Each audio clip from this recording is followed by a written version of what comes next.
Nè mà nữa thì nó chai nữa nữa hả? Chai chai chạy. Ôi ơi con ăn gì sao con? Đây nó thêm ốc chuột.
Lệ xài bồ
Không bao mà makin mau mereka dibangun aja mereka mau mereka atau itu kembali kontrakan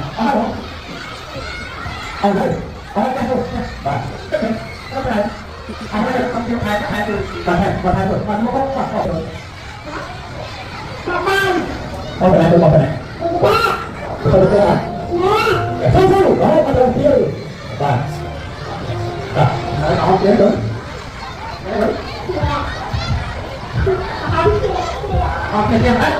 Liam. Chặt lá.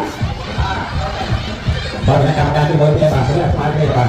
Từ lá từ tam tí, từ lá từ nước bông, từ lá từ một cái thời còn thực hiện. Còn lên lên chặt lên xuống đây là được. Rồi, Liam. Lấy cọc đá nó bằng chặt lá. Bối. Từ thôi. Ơi, đã cơ.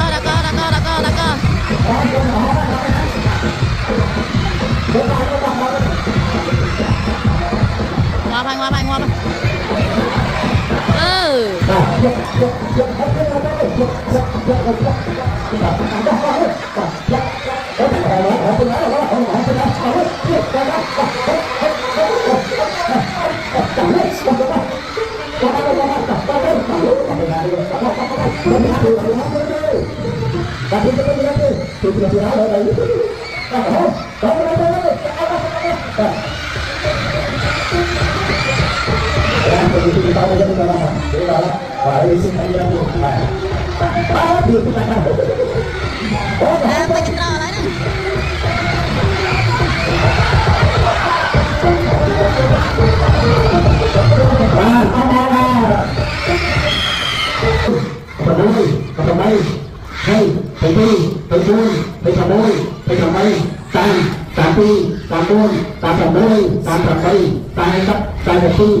Và cho hết thân lên và thân của đức hôm nay nó không kia ai và